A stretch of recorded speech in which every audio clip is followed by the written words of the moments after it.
Olá a todos, bem-vindos a mais uma reunião clínica virtual do Instituto da Criança do Hospital das Clínicas. Hoje a gente vai ter uma discussão certamente muito interessante sobre a peculiaridade da criança nascida pequena para a idade gestacional, desde o comecinho da vida do período neonatal até a puberdade, e para isso a gente vai contar com as ilustres presenças da doutora Lilian Sadek, que compõe a equipe de neonatologia do Centro Neonatal do nosso complexo, e dos doutores, da doutora Luísa e do doutor Durval Damiani, que são médicos da equipe da endocrinologia. Tá? Então, obrigado, Lilian, obrigado, Luísa, obrigado, doutor Durval, por concordar em participar da reunião com a gente hoje. Certamente vai ser muito produtivo. Queria só fazer alguns agradecimentos, dar alguns recados antes de começar com a reunião. Então, primeiramente, queria agradecer a nossa diretoria clínica, a nossa diretoria executiva, a doutora Aurora e a doutora Mariana, por todo o apoio que elas dão. Agradecer a comunicação na figura da Marchione, que faz um excelente trabalho de apoio e divulgação dessas reuniões. Agradecer a equipe da TIS, nas figuras do Rodrigo, e hoje o Wander está fazendo a cobertura, porque o Rodrigo está de férias. Então, obrigado, Wander, pela colaboração. E queria agradecer a Grazi da Secretaria Médica, que faz um excelente trabalho também com divulgação, elaboração de certificados. Sem essa equipe toda, isso não daria certo, não aconteceria. Eu peço a quem está assistindo ao vivo que feche os microfones e desligue as câmeras, se possível. Isso diminui a poluição da reunião e favorece que a gravação fique um pouco melhor, tá? Melhora um pouco a qualidade da gravação. Quem quiser enviar pergunta para os palestrantes, pode mandar pelo chat. No final eu leio o número de perguntas que der tempo da gente fazer a leitura e eles respondem, ou a gente faz no final também uma rodada de abertura de câmera e microfone, porque é sempre bom ouvir o que vocês têm para dizer, tá? Então, tendo alguma dúvida, ou escreve ou anota num cantinho, no final a gente abre câmera e microfone e vocês perguntam diretamente para os palestrantes. Queria mandar aqui no chat, para quem ainda não nos segue no nosso canal do YouTube, o link, tá? Então está aqui no nosso chat. Essa reunião está sendo gravada, ela vai ser colocada no nosso canal do YouTube, assim como outras excelentes palestras já estão lá registradas. A gente está formando um acervo muito bom de reuniões clínicas nesse período de pandemia, nesse modelo virtual. Em breve a ideia é que a gente faça um modelo híbrido, em que a gente consiga ter o palestrante e a plateia no teatro, e também grave e transmita para a distância. Nesse momento a gente está só fazendo no modelo virtual. Tá? Então, outra coisa importante que eu não falei, resistam à tentação de clicar no botão compartilhar tela, né?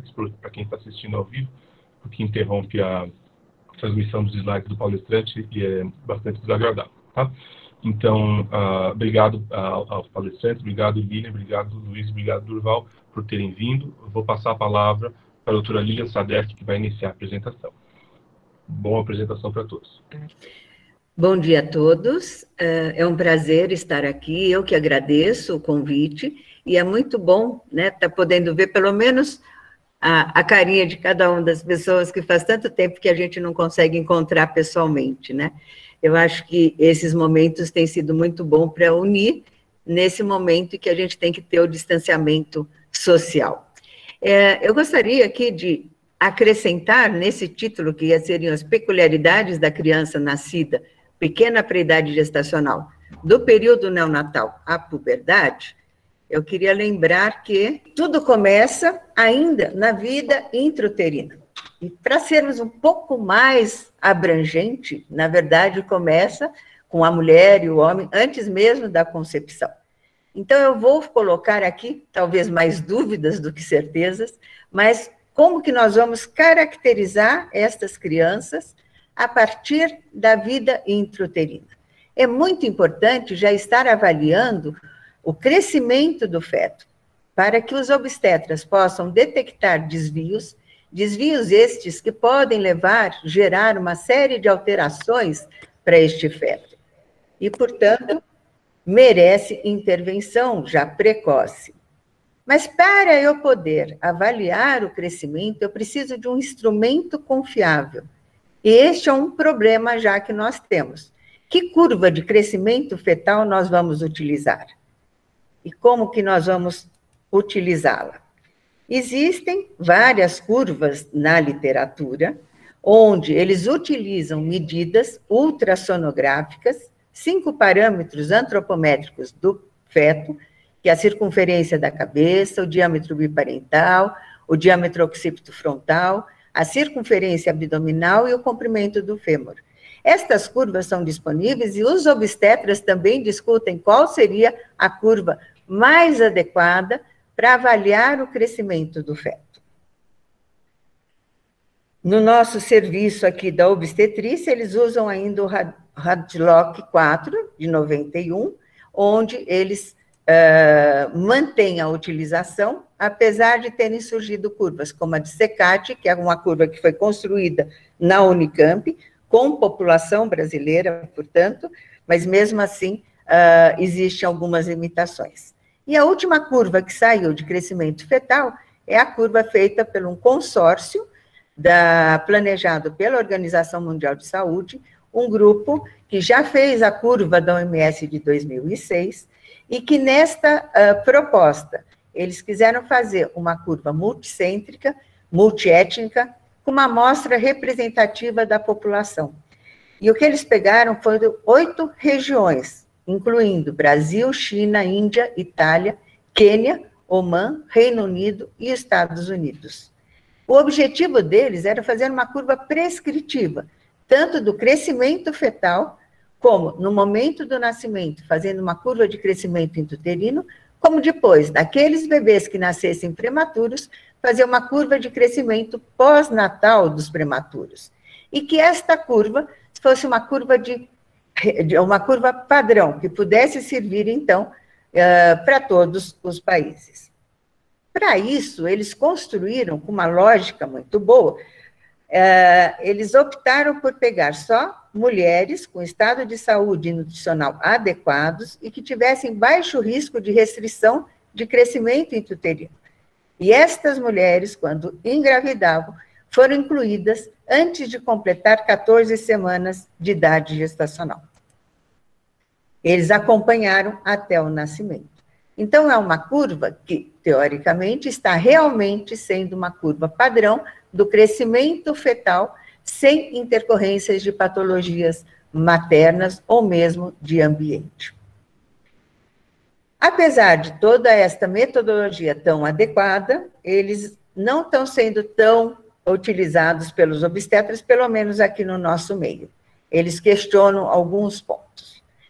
O outro desafio não é só qual o método que nós vamos utilizar para ver se tem restrição de crescimento uterino, é qual é a definição da restrição de crescimento intrauterino.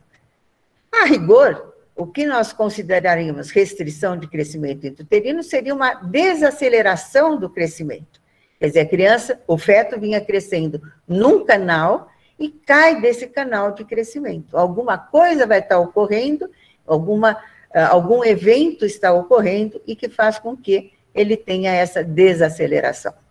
Mas, procurando na literatura obstétrica, eu percebi que eles continuam utilizando como marco para dizer que está tendo restrição de crescimento intrauterino o peso estimado fetal menor que 10%.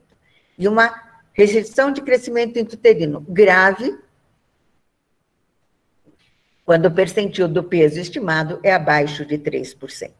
Alguns utilizam o score Z abaixo de menos 2 desvios padrões. Então, nós já temos um problema de qual curva usar e qual a definição que nós vamos utilizar para restrição de crescimento intrauterino.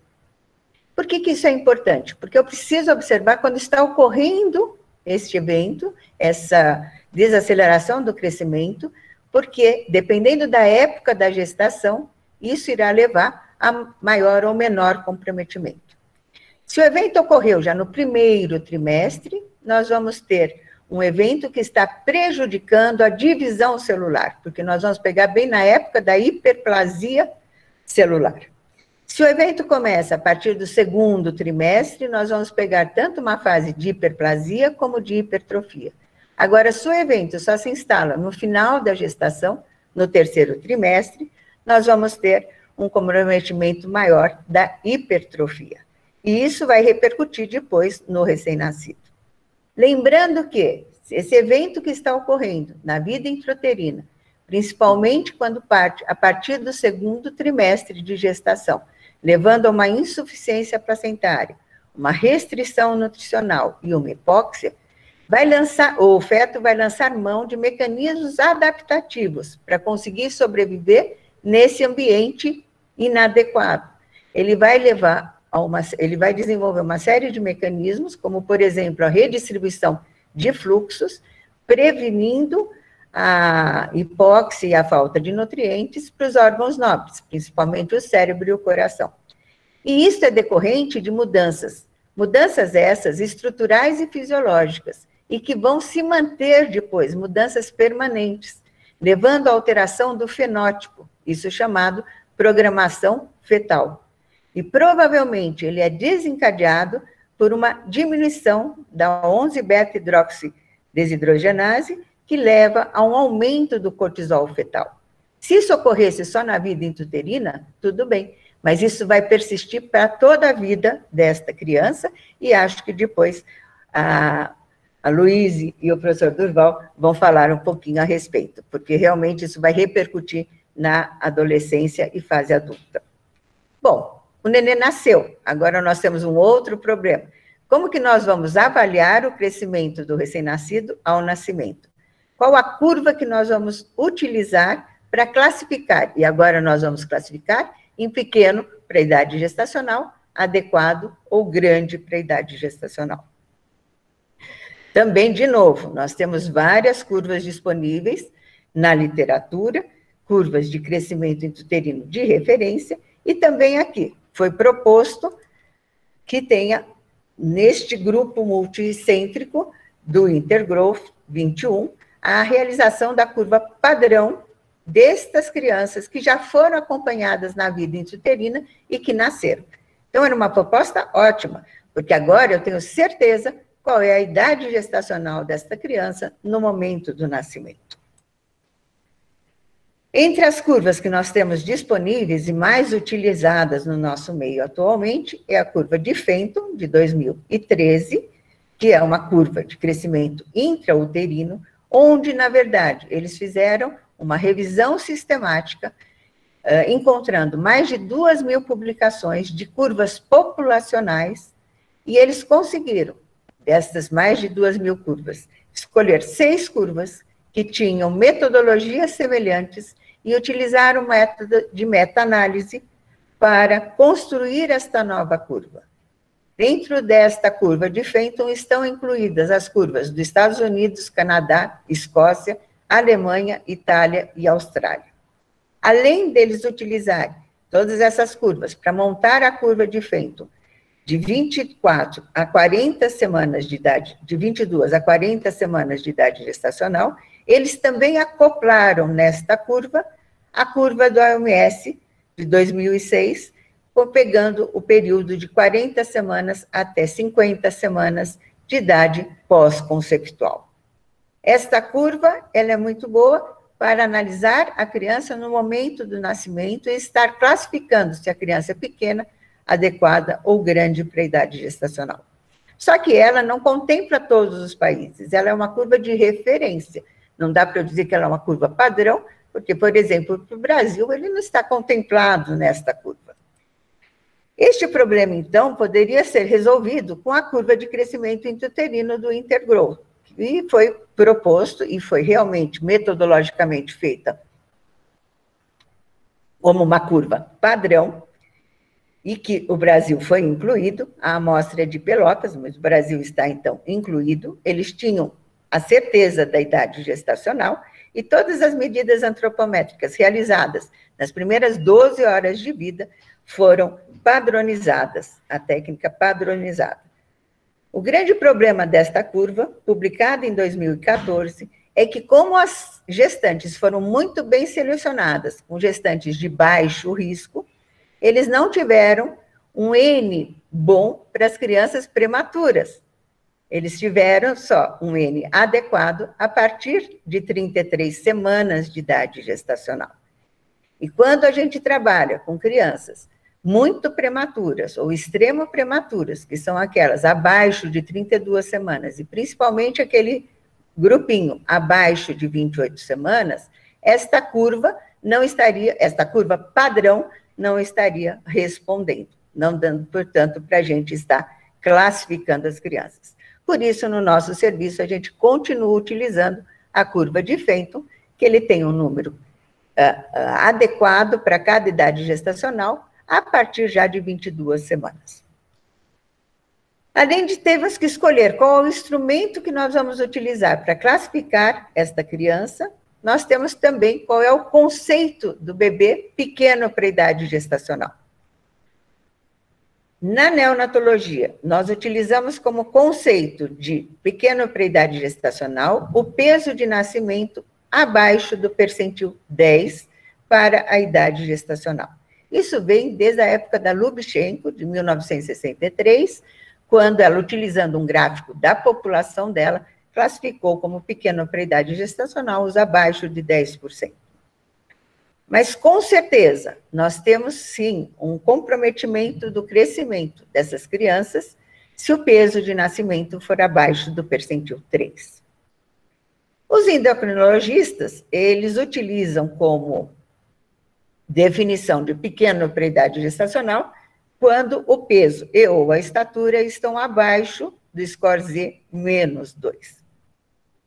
Por que isso? Não é para a gente brigar, não vou brigar com a Luíse aqui. É que, como neonatologistas, nós precisamos ter um corte maior, mais amplo, para permitir nós olharmos melhor para todo esse grupo abaixo de 10%, onde, muito provavelmente, teremos crianças que são pequenas constitucionalmente e teremos crianças que podem, sim, ser pequenas por alguma patologia, algum evento que tenha ocorrido na vida intrauterina e que possa ter repercussões após o nascimento. Mas no segmento, mais em longo prazo, talvez o conceito, o corte no percentil 3 ou no score Z menos 2 seja mais adequado. Um outro grande problema desse grupo de pequenos para a idade gestacional é que eles são extremamente heterogêneos. Então, não dá para a gente pôr um grupo como se as peculiaridades dele fossem semelhantes.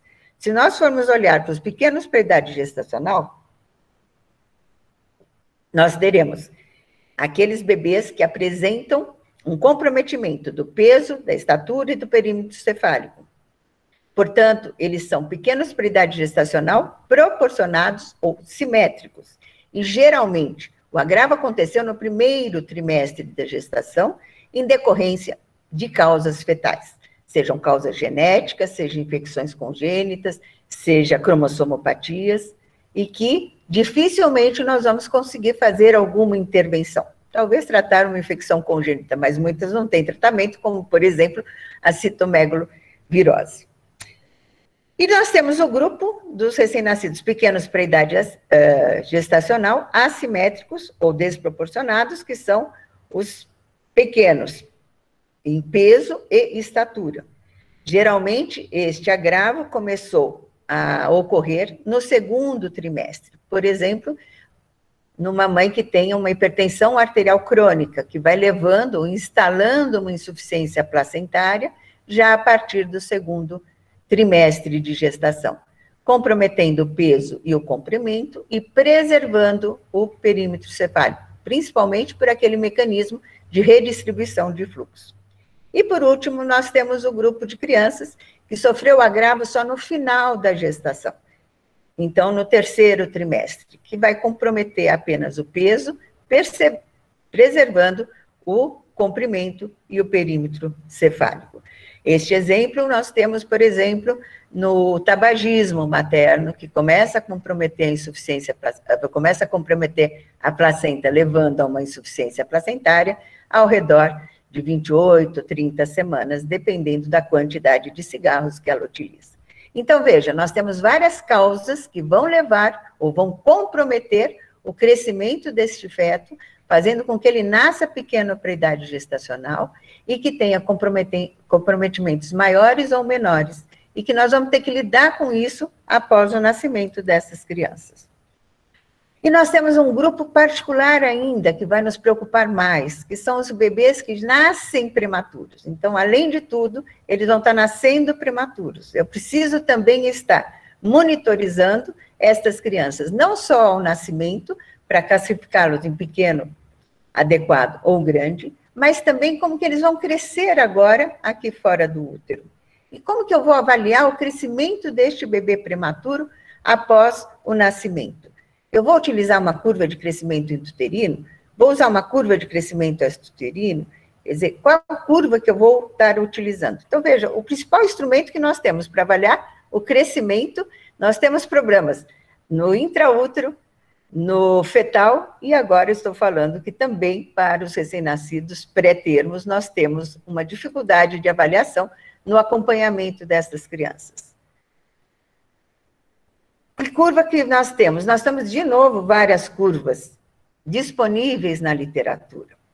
Uma delas é a curva de crescimento intrauterino, que eu já falei aqui para vocês, onde eu posso não só classificar a criança no momento do nascimento, mas continuar acompanhando o crescimento desta criança, utilizando a curva de Fenton.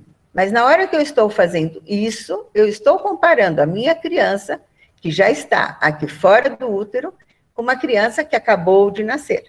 Então, se ela nasceu com 28 semanas, e ela está agora com 30 semanas, eu vou compará-la com uma criança de 30 semanas. Só que essa criança de 30 semanas acabou de nascer, e a minha já sofreu uma série de eventos aqui fora do útero por 2 semanas.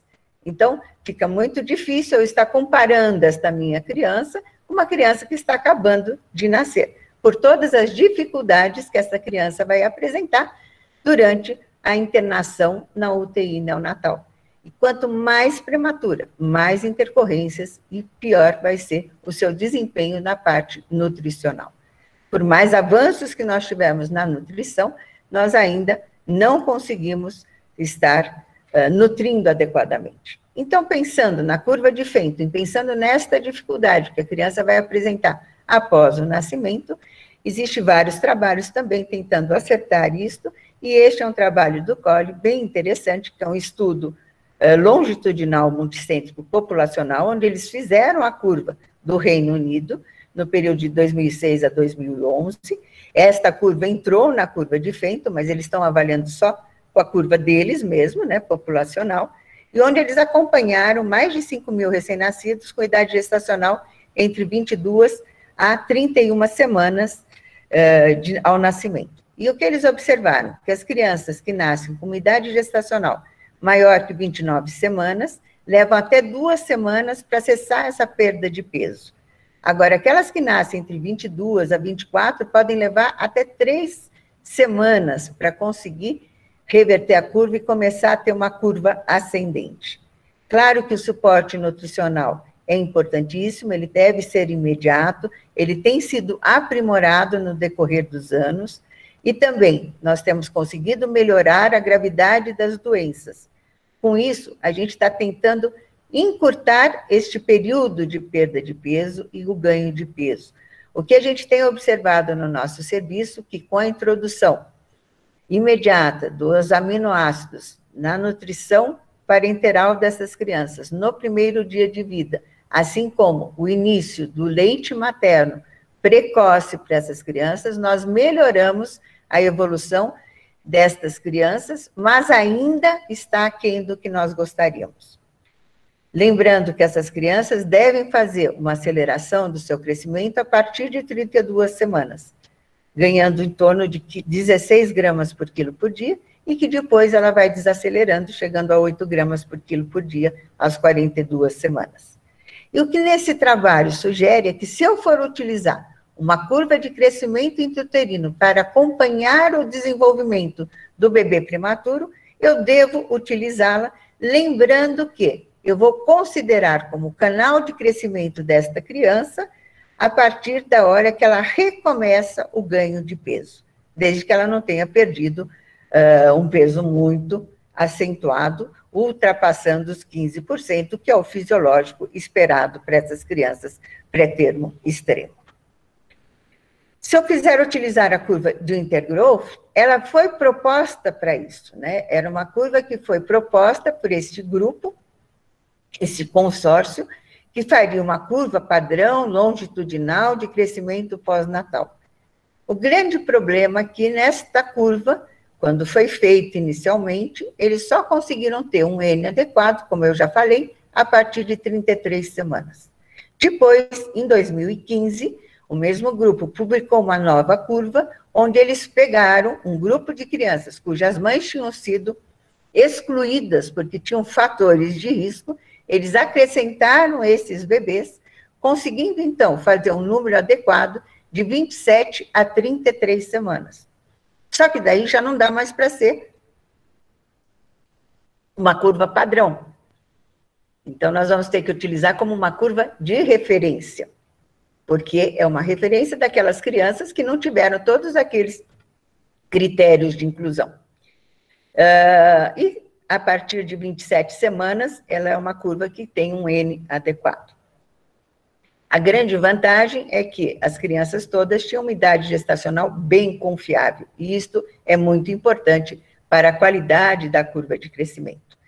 E tinham medidas antropométricas com técnicas padronizadas, com instrumentos adequados e calibrados. Esta é a curva, então, de Fenton, do crescimento pós-natal, e que eles colocaram aqui como uma curva padrão. Eu questiono um pouco, porque eu acho que vai ser uma curva de referência, porque de 27 a 33 semanas, este rabinho aqui da curva, ele, na verdade, não seguiu os mesmos padrões da curva restante, de 33 semanas até 42 semanas. Nesta curva que eles publicaram em 2015, eles acrescentaram, além do início da idade gestacional, de 27 semanas, eles acompanharam essas crianças, então, até 64 semanas de idade pós-conceptual. Então, se eu considerar que a gestação seria 40 semanas, eles acompanharam até as 40 semanas, mais 24 semanas. Isso equivale a mais 6 meses, certo?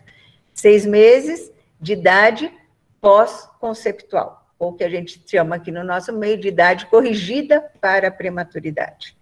Então, eu posso utilizar esta curva? Eu posso utilizar essa curva, mas se a criança nasceu com menos de 27 semanas, fica mais difícil. E tem esta limitação. Entre 27 semanas a 33 semanas, nós temos uma curva de referência, não mais uma curva de crescimento intrauterino. De uma curva padrão, desculpa. Nós vamos estar acompanhando essas crianças, lembrando que elas têm que fazer um catch-up e que eu devo estar corrigindo a curva do perímetro cefálico até 1 ano e do peso e altura até 2 a 3 anos, da idade corrigida para prematuridade ou idade pós-conceptual. Isso é muito importante para eu não querer que a criança atinja peso maior do que ela pode receber. Eu tenho que estar ajustando a sua oferta nutricional para mantê-la num canal de aceleração do seu crescimento, mas que essa aceleração não seja exagerada. Esta aceleração, ou catch-up, a gente pode considerar quando a criança está apresentando um aumento do score Z maior que 0,66 ou 0,67 entre 2 avaliações. Olhando na curva, a curva está ascendente. E o que a gente observa é que primeiro eles recuperam o perímetro cefálico, que deve ser recuperado no primeiro ano de vida, depois o comprimento, entre 2 a 3 anos, e por fim o peso, que pode demorar até 3 anos para recuperar. Quanto mais prematuro essas crianças nasceram, mais tempo vai demorar para conseguir atingir a meta. E nós temos as falhas de crescimento, principalmente naqueles bebês que sofreram uma restrição de crescimento intrauterino já no primeiro trimestre e que nasceram pequenos para a idade gestacional, proporcionados ou simétricos. E também naqueles que evoluíram com displasia broncopulmonar. E podem atingir, na fase adulta, um déficit de 6 a 7 quilos e 4 a 6 centímetros do comprimento. Portanto, o grande desafio é nós ajustarmos esse padrão nutricional para assegurar um gradual retorno ao potencial de crescimento desta criança. ela nem cresça demais e nem cresça de menos.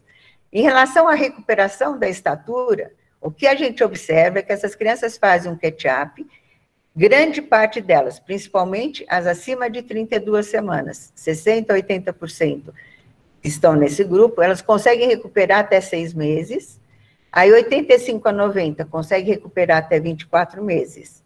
E nós temos os pré-termos tardios, ou os pré-termos extremos, que são aqueles abaixo de 28 semanas, que podem demorar até 36 meses de idade corrigida para a prematuridade. Mas a gente vai ter um componente de 10% a 15% que não consegue fazer esse catch-up, isto é, não consegue atingir o score Z acima de menos 2 desvios padrões na curva de referência ou na curva customizada entre 24 a 36 meses de idade corrigida para a prematuridade. Uma outra forma de ver que a criança não está crescendo da forma que deveria é se ela tiver uma estabilização da velocidade de crescimento nas duas últimas medidas, a partir de 18, 24 meses. Eu vou mostrar um casinho do nosso ambulatório, que já é um adolescente, na verdade, já está no grupo dos adolescentes, que nasceu com 680 gramas, com 33 centímetros de comprimento e um perímetro cefálico de 25,5, com 31 semanas de idade gestacional. Se nós observarmos em relação ao peso, ao perímetro cefálico e ao comprimento, todos estão abaixo do percentil, não só do percentil 10, estão abaixo do percentil 3. Esta criança evoluiu com várias intercorrências durante o seu período de internação, recebendo alta com 234 dias. E se nós formos observar as 40 semanas de idade corrigida para esta criança, ela tinha uma defasagem maior ainda do que do nascimento, do peso, do perímetro cefálico e do comprimento. Portanto, ela já tinha uma restrição de crescimento intrauterino e se associou uma restrição de crescimento extrauterino. No acompanhamento ambulatorial desta criança, podemos observar uma aceleração do crescimento do perímetro cefálico, atingindo o score -1 ao redor dos 2 anos de idade. Quando nós vamos avaliar o peso dessa criança, ela demora para começar a acelerar o ganho de peso, ele vai começar a acelerar a partir de 1 ano de idade e estaciona na curva do score Z -3. Em relação ao comprimento, a gente vê que já faz uma aceleração mais precoce, ainda dentro do primeiro ano de vida, mas chega no segundo ano de vida, no score -3, e no -3 ele permanece. Portanto, esta criança teve uma falha do catch-up. Foi encaminhada para endócrino e foi feita uma intervenção, que foi o uso do hormônio de crescimento, que depois vai ser comentado, e veja, ele respondeu conseguindo atingir o peso, um score -2, e o comprimento também, um score -2. Quer dizer, ele ganhou um score nesse uso do hormônio de crescimento, o que melhorou muito a qualidade de vida dele. E nós temos o oposto, né? Aquela criança que faz um catch-up excessivo, principalmente do ganho de peso, tornando-se uma criança obesa, e a gente sabe que essa obesidade se instala principalmente entre 3 a 5 anos, e vai gerar um risco maior dessa criança ter obesidade na fase adulta e aumento do risco de síndrome metabólica. Nós fazemos no nosso ambulatório um controle seriado, né, de colesterol, triglicéridos, glicemia, insulina e pressão arterial, nessas idades, para ver se a gente detecta essas alterações.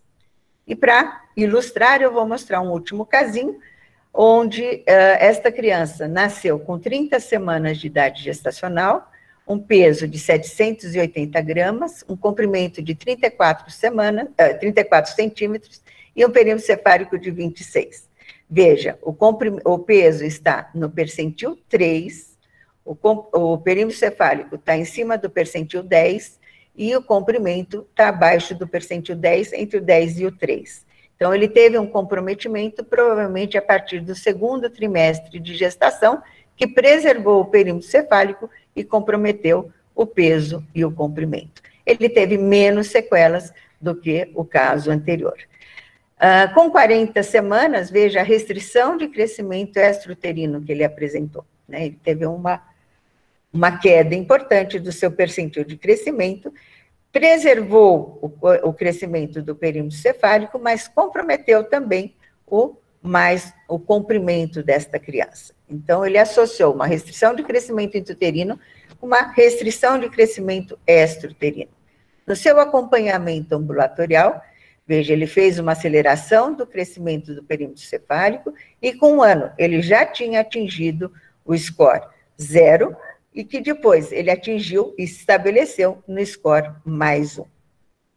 Em relação ao crescimento, veja, ele fez uma bela de uma aceleração já neste primeiro ano de vida e apesar de ele ter nascido com 780 gramas, ele já estava no seu comprimento, e com comprimento abaixo, ele já estava no seu primeiro ano de vida no score 0. E depois continuou crescendo e chegou no score mais 1 de comprimento. Então, nós estamos felizes com ele, principalmente aqui no começo. Aqui é para ilustrar como o peso demora um pouco mais para fazer o catch-up, mas a partir do primeiro ano ele fez o catch-up, chegou no score mais 1 ao redor de 2 anos e 2 meses, 3 meses.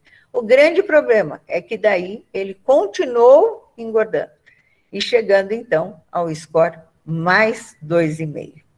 Então, esta criança evoluiu entre 4 a 5 anos com a obesidade e que a gente pode observar aqui melhor e mais precocemente, né, através da curva do índice de massa corpórea. Foi feita, então, uma intervenção através de orientação nutricional e também com atividades físicas. Ele entrou na natação e no judô, então 4 vezes por semana ele fazia atividades físicas, fora as atividades normais da escola. Ele continuou no seu canal de crescimento longitudinal e no score mais 1. E no score de peso, a gente observa que, na verdade, a partir dos 7 anos, ele estabilizou nesse ganho de peso, e como ele estava crescendo, foi progressivamente caindo para o seu canal de crescimento semelhante ao canal de crescimento longitudinal. E veja, ele já teve também, durante esse período, alterações laboratoriais e também um aumento discreto da pressão arterial, quando ele estava nesta fase, e que depois normalizou com esta intervenção de hábitos saudáveis para esta criança.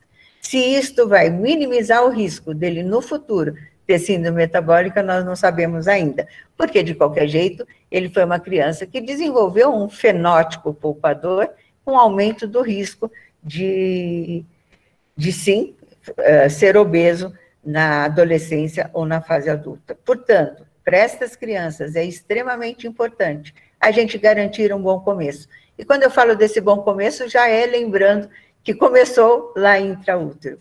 E para isso nós precisamos realmente da ação, uma ação multiprofissional, não só dos vários especialistas médicos, mas também dos outros profissionais.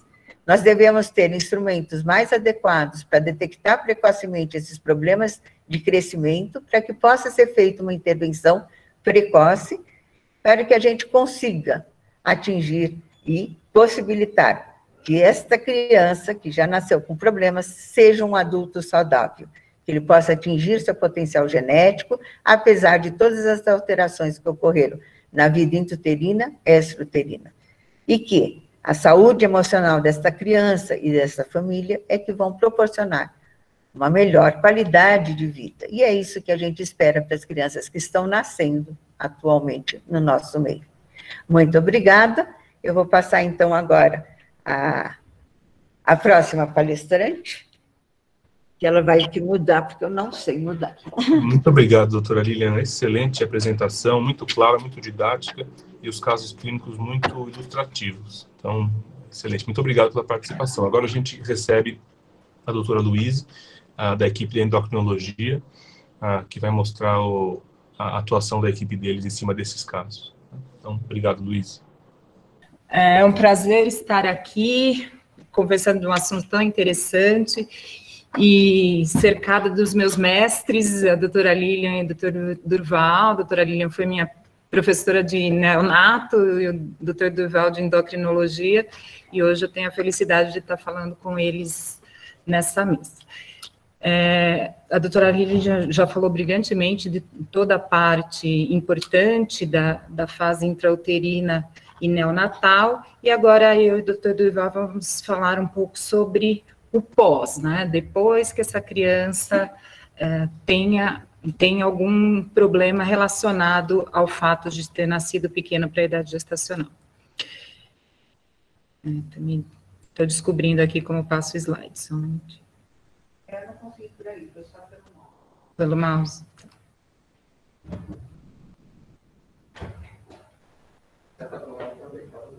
Também estou tentando. Agora foi.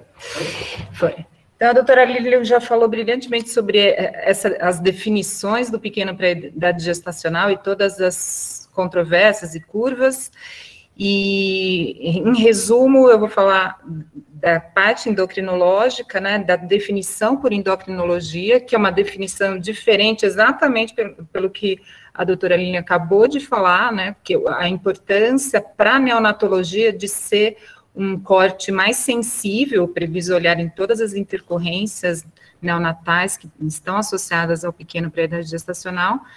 E para o endocrinologista, o mais importante é saber se ele está mesmo a 2 desvio padrão, né, se essa criança nasceu a 2 desvio padrão abaixo de peso e ou altura.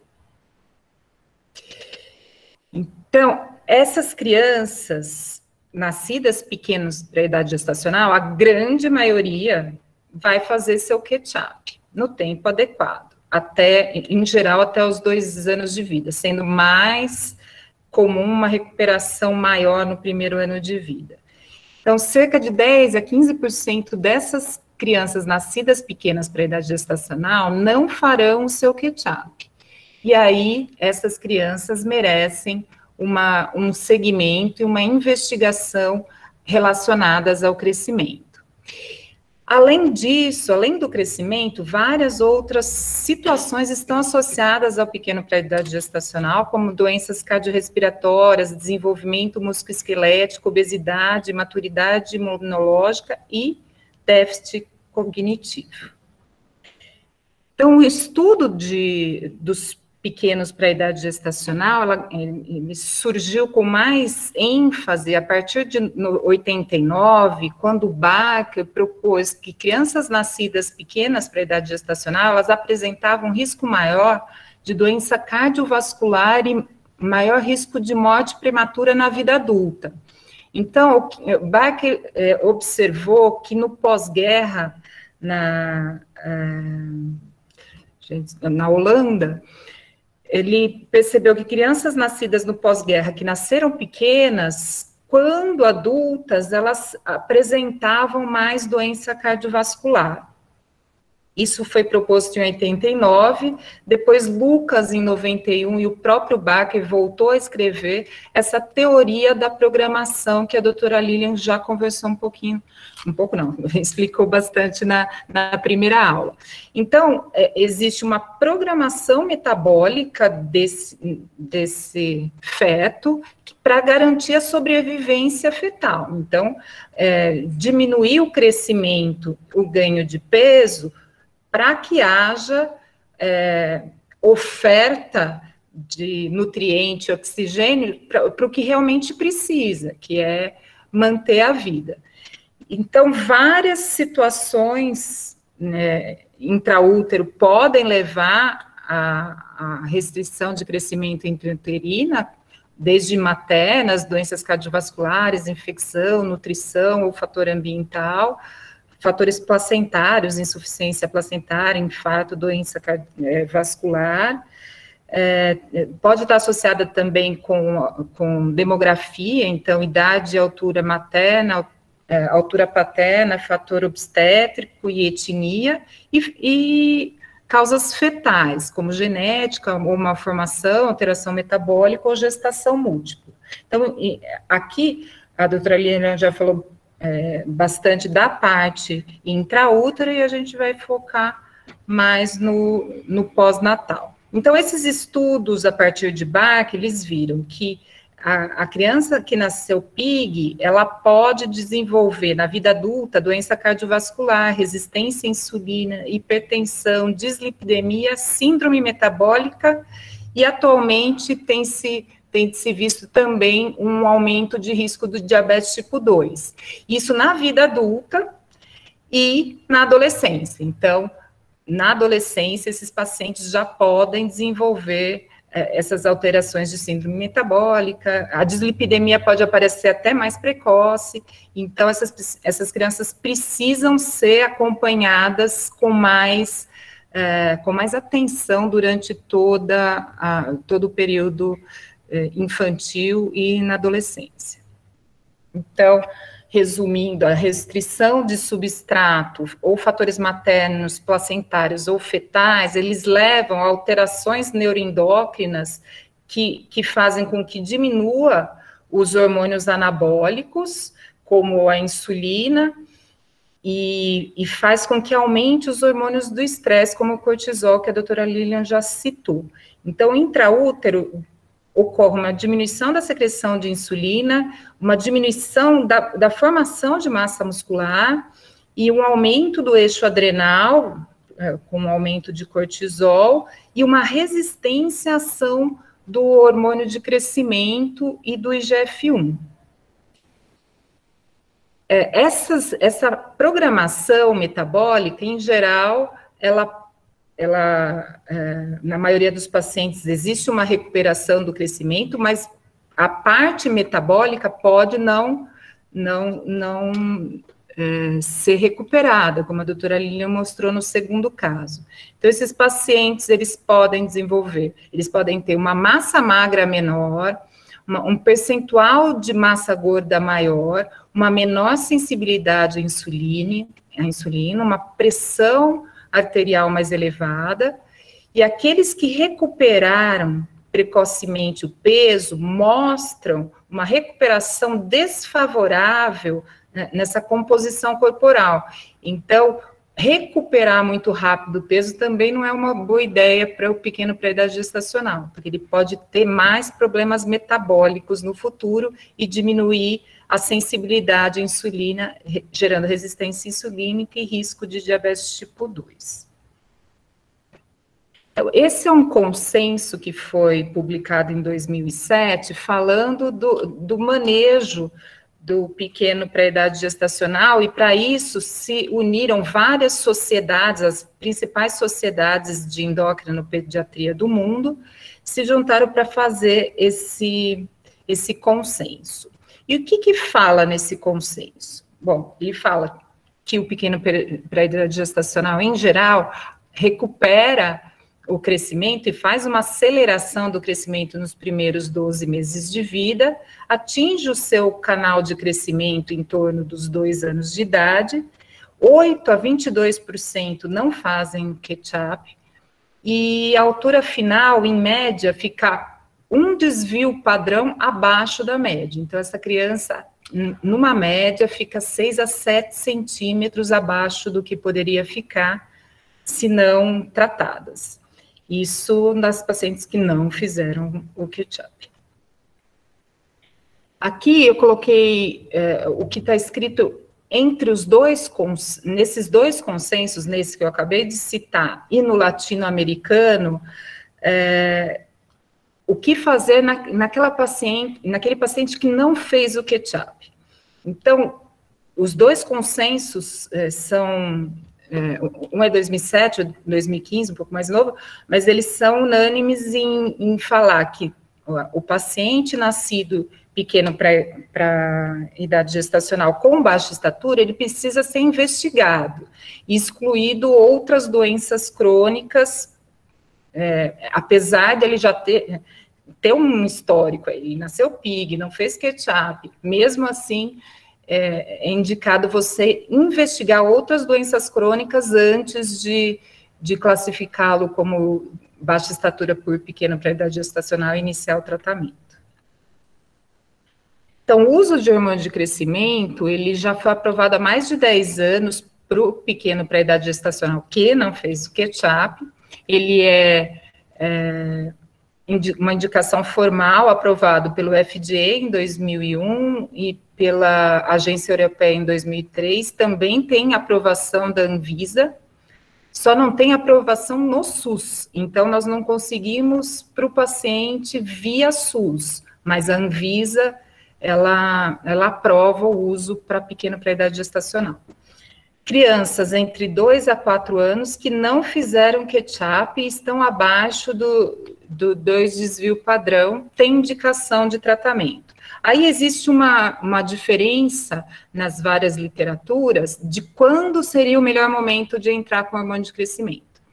Então, nos Estados Unidos, a indicação é a partir dos 2 anos, no Japão, eles entram a partir dos 3 anos, quando não fez ketchup, todo mundo, né, quando não fez ketchup, e na Europa a partir dos 4 anos, tá? Então existem essas 3 indicações, o Brasil não tem um consenso final, mas entre 2 a 4 anos é o tempo de se entrar com tratamento para a criança pequena para a idade gestacional. E por que precoce?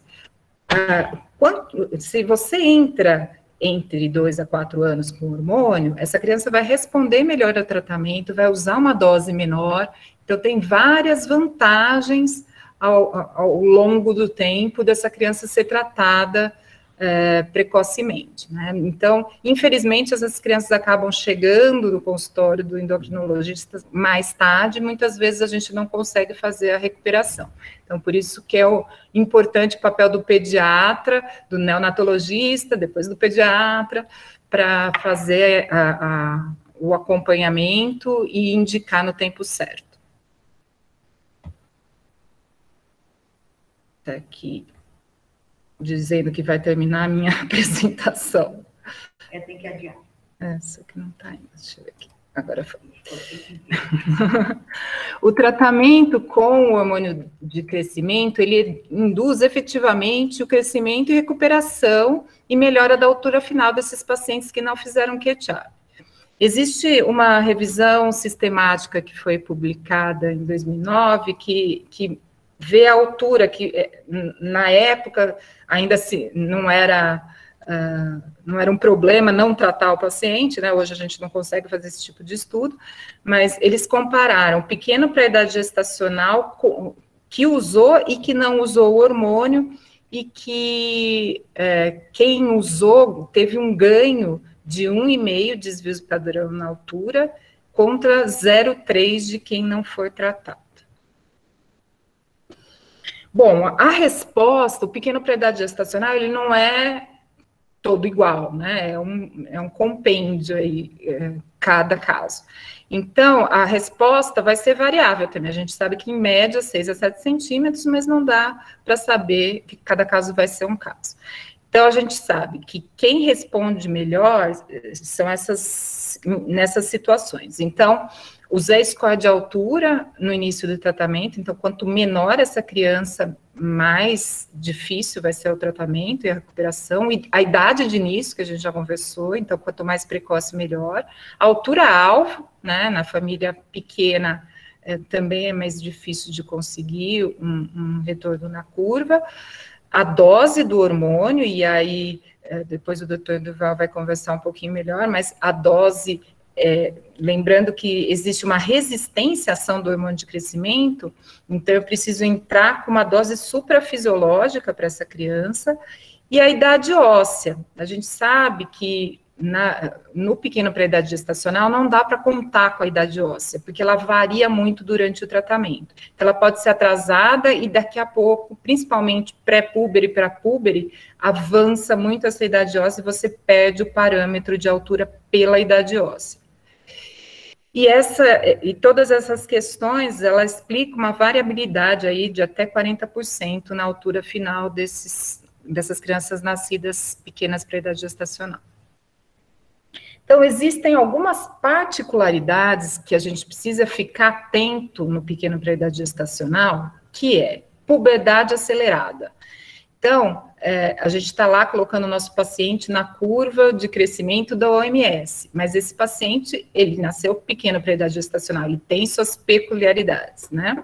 Então, uma delas é fazer uma puberdade no tempo adequado, mas mais acelerada, mais rápida.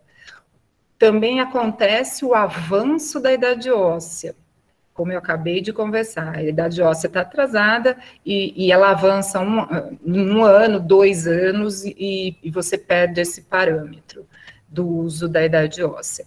E também essas crianças fazem, se não tratadas, um menor estirão puberal. Então, é mais uma questão importante para acompanhar o crescimento dessas crianças. E para terminar a minha parte, depois o Dr. Duval vai fazer vários comentários após, mas eu vou apresentar um caso de um menino que acompanhou comigo, chegou comigo com 8 anos e 6 meses, branco, natural e procedente de São Paulo, e a queixa é que não crescia bem, tinha um crescimento lento. Então, tinha aquela história bem clássica, a criança crescia abaixo, desde o primeiro ano de vida, sempre que foi difícil de crescer, demora para trocar sapato, demora para trocar roupa, ao comparar com os colegas de escola, estava com alteração, estava mais baixo que as outras crianças. Havia nascido 38 semanas, parto normal, sem intercorrências perinatais, segundo informações. Teve um peso de nascimento com 38 semanas de 2,250, que dá um Z-score de menos 2,19, e um comprimento de 45, um Z-score de menos 1,89. Desenvolvimento neuropsicomotor adequado, a mãe negava intercorrências na gestação, ou uso de medicação, e não foi fumante. Não era fumante. Sem intercorrências clínicas, cirurgias anteriores, não tinha nenhum antecedente pessoal que chama-se atenção. O pai tinha 1,74, a mãe 1,67, um alvo de 1,77. A criança no exame físico não tinha nenhuma intercorrência, ele era G1P1, o peso estava no Z-score de menos 1,7 e a altura menos 2. Então, como falado no consenso, inicialmente eu fiz todos os exames associados com baixa estatura, né, uma gasometria venosa, glicemia, anticorpo, antiendomísio, antitransglutaminase, todos normais, função tiroidiana normal, um IGF-1 um pouquinho abaixo do valor para a idade, o cálcio, fosfatase alcalina normais e uma idade óssea compatível com a idade cronológica. Essa criança foi submetida também ao teste da clonidina e ela respondia bem e produzia adequadamente o hormônio de crescimento. Então, ficou como diagnóstico uma baixa estatura por pequeno para a idade gestacional sem ketchup, e foi iniciada, então, a somatropina na dose de resistência, uma dose acima da fisiológica, de 0,15 unidades por quilo dia. E todas as explicações e orientações foram dadas para início da medicação. O paciente evoluiu bem, uma resposta boa ao tratamento, uso regular. Aos 9 anos, ele já tinha 1,24, com uma velocidade de crescimento de 6 centímetros em 7 meses, com uma boa recuperação e ainda sem sinais de puberdade. Aqui é um quadro da evolução do paciente, então com 9 anos, esses dados que eu acabei de falar, aí foi evoluindo a puberdade, o crescimento se manteve muito bom, recuperando o crescimento, e os exames sempre adequados. E aqui, com 12 anos e 4 meses, ele estava em G4P4, 1,5 m já, e com os exames todos adequados. E a idade óssea de 13 anos. Então, nesse momento, essa era a curva dele. Então, ele estava com 12 anos e 4 meses e estava praticamente atingindo o percentil 50 da curva. G4 pré-4, 1,50 m, idade óssea de 13 anos. Nesse momento, estava tudo dando certo, tão certo que a família achou que estava tudo bem. Infelizmente, abandonou o tratamento. E essa criança voltou, depois de 3 anos, com uma parada de crescimento. Então, ela voltou, ela estava com 15 anos, com uma altura de 1,57 m e já tinha terminado o crescimento, já estava com uma idade óssea de 18 anos. Então, eu gosto de mostrar esse caso, apesar de ser infeliz, porque para a gente prestar atenção no futuro dessa criança, né? Ela chegou na curva, estava tudo parecendo que ia ser ótimo, ela chegou tarde, a gente conseguiu colocar na curva, que já foi um grande progresso, e aí ela abandonou o tratamento, e a gente poderia ter feito algumas mudanças nesse momento aqui, que poderiam, além do hormônio, ajudá-la na altura final. Mas, infelizmente, isso não foi possível. E aí eu chamo, então, o doutor Durval para fazer as considerações finais. Doutor Durval. Obrigado. Obrigado, Lilian. Obrigado, Luíse. Para todos vocês aí, um bom dia. Um prazer enorme estar aqui falando um pouquinho dando um fechamento, porque o pessoal já falou tudo. Bom de ficar para o fim, é isso aí. A gente já não precisa falar muita coisa. Mas eu queria chamar atenção para algumas coisas. Eu acho que algumas coisas são extremamente importantes. Por exemplo, em geral, não se dá muita atenção para o que vai acontecer lá na frente, em termos de crescimento, com uma criança que nasceu pequena.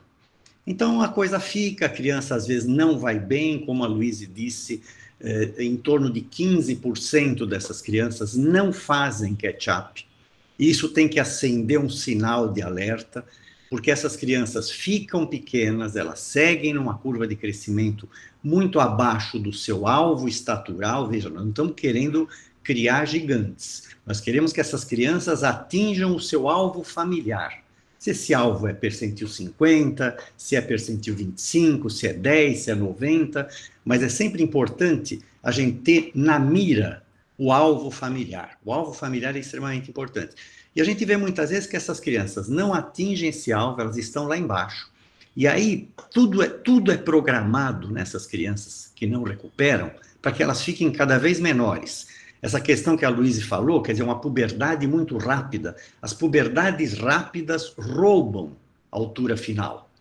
Um estirão de crescimento muito menos intenso do que uma criança que nasça adequada para a idade gestacional, de novo prejudicando a altura final. Então, tudo isso vai acontecendo e muitas vezes não se toma nenhuma providência, e a providência acaba sendo tomada no sentido de, agora vamos encaminhar para o endócrino, quando a criança está com uma idade óssea de 16, 17 anos, e realmente é muito pequena. E esse caso que a Luíse mostrou, ela enfatiza bem a necessidade da manutenção do tratamento. Porque teve uma época que se acreditava que você, uma vez colocando essa criança no seu alvo estatural de crescimento, daí para frente ela iria bem. E num estudo que o pessoal fez, eles mostraram que 6 anos depois da parada do tratamento, que se usava parar o tratamento, as crianças voltam exatamente para o percentil anterior. Foi exatamente o que aconteceu no caso que a Luíse mostrou. Essa criança chegou a atingir o percentil 50 e volta de novo, ou seja, ela está programada, ela tem entre aspas, um termostato de crescimento. Desculpa a péssima comparação, mas ela está regulada para crescer naquele canal de crescimento. Uma outra coisa também que é muito levada em conta, e muitas vezes se fala isso para a família: olha, a criança é pequena, mas ela vai fazer o estirão, quer dizer, o estirão vai resolver. Então, o estirão não resolve, na verdade. O estirão não é essa mágica toda. O que é um estirão de crescimento? Um estirão de crescimento no menino é uma criança que vem crescendo antes desse estirão a 6 centímetros por ano e passa a crescer 9, 10 por ano. Isso é o estirão. No máximo vai crescer 12 por ano. O que é o estirão na menina? Mesma coisa. Ela vem crescendo 5 a 6 por ano e no estirão ela vai crescer 8, 9. Então, não é que ele vai dormir com 1 metro e vai acordar com 1,5 metro. Então, se tem muito a ideia de que o estirão resolve tudo. Na verdade, não resolve. Os acertos devem ser feitos antes desse estirão. Senão você perde a oportunidade de normalizar esse crescimento, ou pelo menos levar essa criança para um canal de crescimento adequado. Luiz, mostra o slide seguinte, por favor. Então, lembrar que nos primeiros 2 anos de vida, os fatores nutricionais são mais importantes que os fatores hormonais em termos de crescimento. Então, quando eu estou analisando essas crianças, e eu vejo que uma criança de termo, PIG, não recuperou o seu crescimento nos primeiros 2 anos, isso pode ser porque essa criança pertence a esse grupo dos 15% que não recupera. Mas é importante verificar se não há alguma coisa que prejudique essencialmente a nutrição dessas crianças, e é por isso que ela não está recuperando.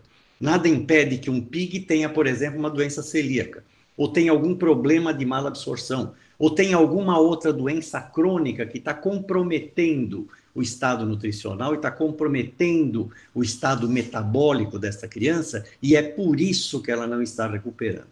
Mas se ela chegar nos 2 anos e você não recuperou, uma criança de termo já tem indicação de tratamento. Se a criança for prematura, a gente espera um pouquinho mais. Esse tratamento é recomendado por volta dos 4 anos de idade, mas é importante que a gente realmente tenha um olho importante, um olho nesse crescimento, né? E muitas vezes isso é perdido, e eu tenho um caso assim que foi muito interessante por um colega meu, muito amigo meu, pediatra. Ele me encaminhou uma criança para avaliação, e essa criança era uma criança PIG, e não estava recuperando o crescimento, e eu propus então o tratamento com hormônio de crescimento. A família, muito corretamente, voltou ao pediatra para dizer o que eu tinha achado. Esse é o procedimento correto. Quando um pediatra encaminha uma criança para nós, é importante que a família volte ao pediatra, ou a gente mesmo entre em contato para dizer, olha, eu estou achando isso, e eu estou propondo esse tipo de tratamento. E a família voltou ao pediatra, que diz que eu estava ficando louco. Onde já se viu dar hormônio de crescimento para essa criança, né? Que não tem deficiência de hormônio de crescimento. Nesse momento, a família poderia ter desistido, mas a família teve a gentileza de voltar para mim.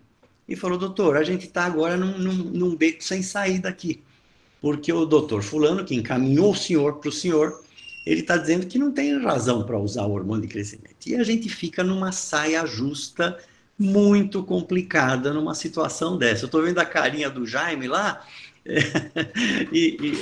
é uma situação muito complicada. E eu falei para a família o seguinte, olha, eu sou muito amigo desse pediatra, que é uma pessoa extremamente competente, mas às vezes tem determinados setores da medicina, são áreas muito específicas que o pediatra geral acaba não conseguindo realmente acompanhar. A gente já nem acompanha direito a área específica da endocrinologia, quanto mais o pediatra que está lidando com todas as especialidades ao mesmo tempo. E eu fui conversar com esse colega e mostrei, levei trabalhos, mostrei por que eu estava indicando e tal. E aí chegamos à conclusão que o filho dele também deveria ter sido tratado. E não foi, porque era exatamente a mesma situação, ninguém tratou e ele ficou o menorzinho da família ali. E aí ele conversou de novo com a família voltou, fez o tratamento. Mas você veja que mesmo um bom pediatra, tá? Às vezes você não está muito a par desta condição. Porque, no fundo, essas crianças não têm deficiência hormonal. Ora, por que eu vou dar hormônio de crescimento para alguém que não tem deficiência de hormônio de crescimento? E vocês viram que a aprovação desse tratamento já tem quase 10 anos. Quer dizer, isso foi aprovado pelo FDA, foi aprovado pela EMEA. Então, são aprovações do tratamento. Mostra o slide seguinte, Luiz, por favor. Então, isso é importante. Essa questão da puberdade. Essa puberdade, ela tende a se antecipar, é uma puberdade frequentemente muito rápida, e isto, claro, é um complicador em termos de altura final. Esse estirão da puberdade, como já foi dito, ele é menos intenso, que também é um complicador em termos de crescimento. E levar em conta que a idade óssea no PIG não é um preditor de altura final. Isso precisa tomar cuidado, porque você coloca lá a idade óssea versus a altura, faz uma previsão de altura, a previsão vai dar 1,90 m de altura final. Isso é mentira. Isso não vai acontecer. E muitas vezes isso é dito para a família. Ó, seu filho vai ter mais que 1,80 m. E não vai ter. Então, não confiem na idade óssea quando vocês estão trabalhando com PIG. Aliás, a gente recomenda que, quando as famílias perguntam qual vai ser a altura final do filho, eu sempre respondo assim, GORC. Para quem não sabe, God only really knows. Só Deus sabe. Não dá para prever. Previsão de altura, você só erra. Porque se você acertou, você não fez mais nada que obrigação. Qualquer outro resultado é contra você. É uma aposta que você sempre perde. Então, cuidado com as previsões de altura, cuidado com as previsões extremamente otimistas de altura, que frequentemente não se concretizam, mas isso é uma coisa que a gente tem que ficar na cabeça. O seguinte slide, por favor, Luiz. Uma outra coisa importante é o seguinte, a gente fala muito de altura, fala muito de recuperação de altura, mas a gente tem aí uma programação que altera muito a condição metabólica das crianças, mesmo quando elas recuperam a altura. Então, muitas vezes, a criança nasceu PIG, recuperou a estatura e ninguém mais se preocupa. Eu achei muito interessante este protocolo que a Lilian mostrou, esse acompanhamento em determinadas idades de um perfil metabólico, fazer um perfil lipídico, ver como é que anda a relação glicose-insulina, avalia se tem ou não resistência à insulina, porque essas complicações metabólicas, elas podem acontecer mesmo nas crianças que recuperam a sua altura. Então, tem que se exercer uma grande vigilância sobre os aspectos metabólicos, mesmo nessas crianças que recuperam. O uso do hormônio de crescimento tem se mostrado bastante eficaz e a sua indicação independe da demonstração da sua deficiência. Ou seja, nós não estamos dando hormônio de crescimento porque a criança é deficiente. Ela desenvolve, nesse processo de programação, que ela não reverte, nesse grupo que não reverte, ela desenvolve, na verdade, uma resistência ao hormônio de crescimento. O slide seguinte, Luiz. E é por essa razão que a dose é diferente. Quando eu trato uma criança que tem uma deficiência de hormônio de crescimento, eu uso uma dose menor do que a dose que a gente usa na resistência. E muitas vezes isso não é levado em conta e se dá uma dose que seja uma dose que não é adequada, claro, a resposta não vai ser adequada e muitas vezes se chega à conclusão de que essa criança não deve continuar o tratamento. Não, existem inclusive propostas de usar doses até de 0,3 unidades por quilo por dia, que é uma dose extremamente elevada, mas que muitas vezes a criança tem um grau de resistência ao hormônio de crescimento que exige uma dose mais elevada. E como foi muito bem ilustrado no caso que a Luísa mostrou, uma vez recuperado o canal de crescimento, deve haver a manutenção do tratamento. Porque quando você para o tratamento, o crescimento tende a voltar para o seu canal anterior. Então, eu acho que esse é o último slide, Luísa, o último slide é justamente esse, quer dizer, que já foi comentado, mas é importante enfatizar, que essa recuperação de peso inicial, ela deve ser muito cuidadosa. Ou seja, uma criança que nasce pequena para a idade gestacional, tem que se ter um grande cuidado na maneira como ela ganha peso, especialmente nos primeiros 6 meses de idade. É claro que tem aquela ânsia da família por recuperar o peso. Quer dizer, todo mundo quer que a criança cresça logo, ganhe peso logo, porque isso dá, entre aspas, uma maior segurança. Mas tem que tomar cuidado, esse ganho de peso, esse ganho de comprimento, ele deve ser proporcional. Então, a rápida recuperação do peso nessas crianças, ela vai criar um tracking metabólico que predispõe essa criança à obesidade, à resistência à insulina, eventualmente a um diabetes tipo 2, a uma hipertensão arterial. Então, a gente diz que a fórmula, entre aspas, ideal para o PIG é essa formulinha aqui.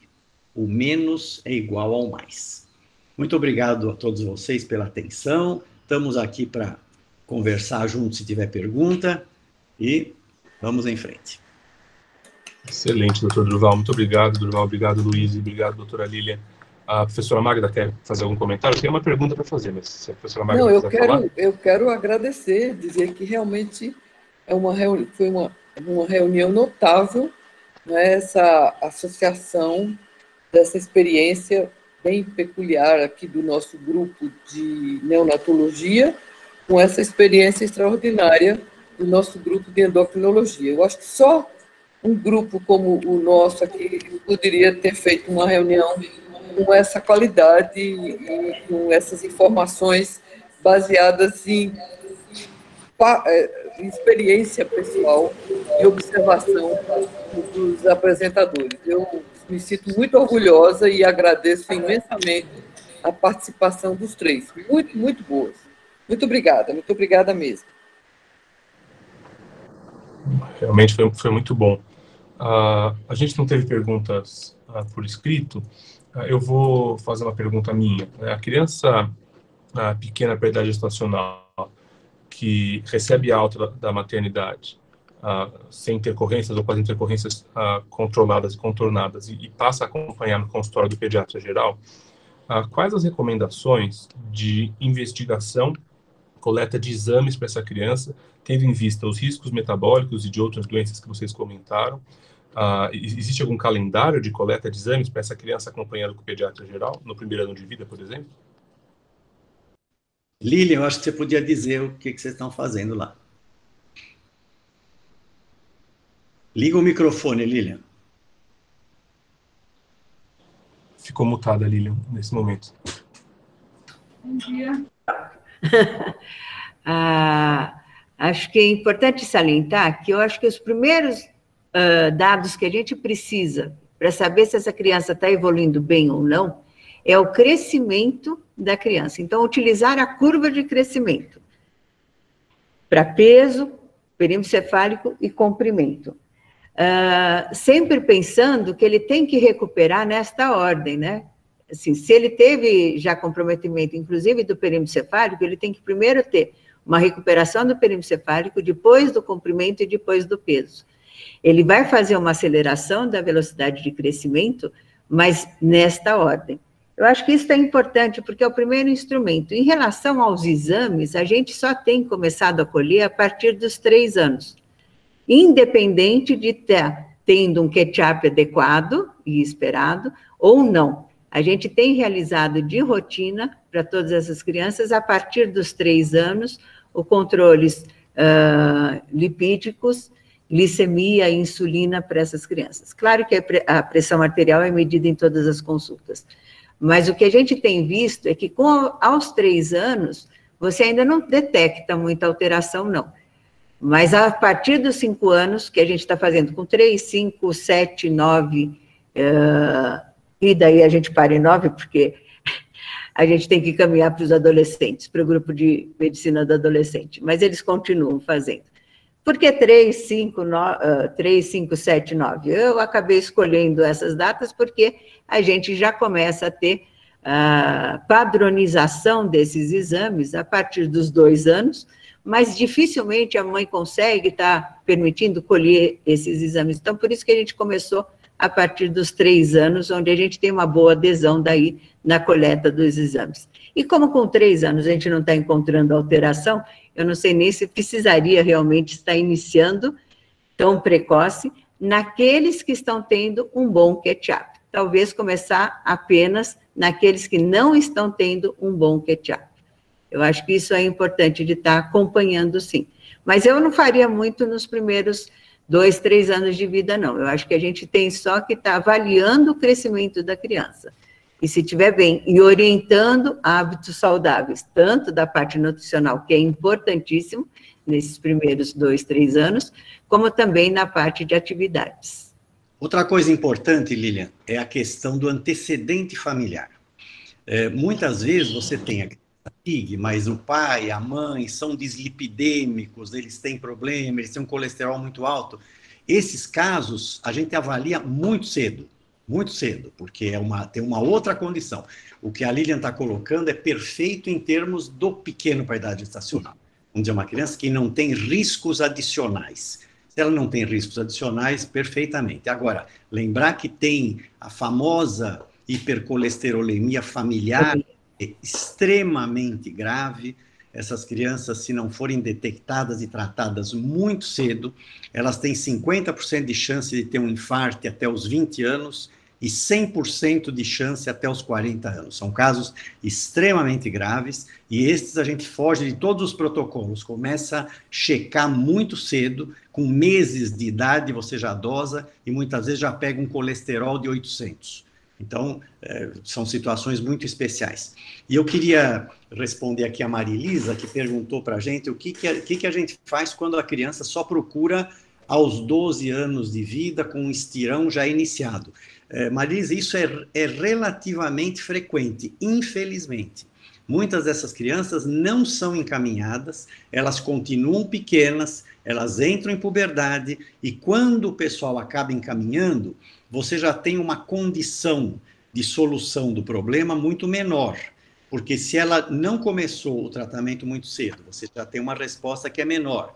Se você já está em puberdade, já tem um avanço maior de idade óssea, a resposta é menor. A gente tenta tratar de qualquer forma. Muitas vezes você até bloqueia a puberdade, ou usa um inibidor de aromatase, tentando evitar o avanço de idade óssea, associa hormônio de crescimento, mas já as respostas não são tão boas. Você já perdeu a janela terapêutica melhor, que seria já encaminhar muito mais cedo. Por isso que é importante essa atenção com relação ao início do tratamento. O início do tratamento deve ser um início precoce. Quando você tem esse caso, deve ser um início precoce. Legal. O Dr. Francisco Frederico, que é pediatra, está querendo saber se existe alguma nova orientação sobre suplementar vitamina D ou zinco, por exemplo, no primeiro ano de vida para essas crianças. Eu não entendi a pergunta. Suplementar vitamina D? Isso, alguma nova orientação sobre suplementação nutricional, né? Ele deu o exemplo de vitamina D, ferro ou zinco, para essas crianças PIG, em especial no primeiro ano de vida. Perfeito. Depende. Se as crianças são prematuras e PIGs, mas assim, se elas já são prematuras, elas já vão ter adequadas ou PIGs, né? Sofrendo ou não uma restrição também de crescimento extrauterino, elas vão sim se beneficiar com uma suplementação de vitamina D, 400 unidades por dia, e de ferro. Lembrando que naquelas crianças que nascem com peso de nascimento menor que 1,5 kg, ou com idade gestacional menor que 32 semanas, esta suplementação de ferro é começada precocemente, às vezes com 2 a 4 semanas de vida, quando a gente pode utilizar o trato gastrointestinal, e a gente mantém uma dose de 4 miligramas por quilo por dia durante todo o primeiro ano de vida. Existe uma controvérsia na literatura se seria 4 miligramas por quilo por dia só nos abaixo de 1.000 gramas e entre 1.000 a 1.500, 3 miligramas por quilo por dia, e acima de 1.500, 2 miligramas por quilo por dia, mas a gente considera que no nosso grupo, com toda a experiência do segmento ambulatorial, que realmente 4 miligramas por quilo por dia é mais seguro de nós estarmos dando, porque não causa hemosiderose, e eu realmente evito que essa criança tenha ferropenia. Principalmente lembrando que ela está tendo uma recuperação, um catch-up, uma aceleração muito grande do seu crescimento do perímetro cefálico. Então, eu não posso deixar faltar ferro para essa criança. Então, a gente mantém pelo menos 4 miligramas por quilo por dia durante todo o primeiro ano de vida. Daí, dependendo dos controles no final do primeiro ano de vida, se tiverem normais com uma ferritina, quer dizer, um estoque de ferro adequado, a gente passa para 2 miligramas por quilo por dia, mantendo por mais 1 ano. A vitamina D a gente mantém 400 miligramas por dia, 400 unidades por dia, durante o primeiro ano, e dependendo da situação, do local que a criança viva e da exposição ao sol ou não, a gente opta por manter também no segundo ano de vida. E em relação ao zinco, é discutível na literatura, geralmente ainda tem trabalho saindo aí para a gente ver realmente a segurança de você estar dando zinco, mas sem dúvida, durante o período neonatal, principalmente quando está em jejum ou só apenas com a nutrição enteral mínima, é importante sim a gente estar repondo o zinco. E depois que ela já tem uma recuperação, já saiu da nutrição parenteral, a gente introduz o zinco a partir de 36 semanas de idade gestacional e mantém durante os primeiros 6 meses. Nós aqui no grupo ainda não fazemos isso, mas pela Sociedade Brasileira de Pediatria isso ainda está escrito, e eu vou justificar por que nós não fazemos isso ainda. É porque, na verdade, tem um trabalho que está sendo feito, que ainda não finalizou, exatamente para ter esta resposta. Qual a dose do zinco, e quanto tempo, e qual é a segurança do uso do zinco para essas crianças que nascem prematuras, adequadas ou pequenas para a idade gestacional. Então, a gente está só esperando esse estudo multicêntrico aí para dar uma resposta. Mas, se quiser usar a partir de 36 semanas e manter durante os primeiros 6 meses de vida. Excelente, doutora Lilian, muito obrigado. Então, acho que a gente encerra por aqui.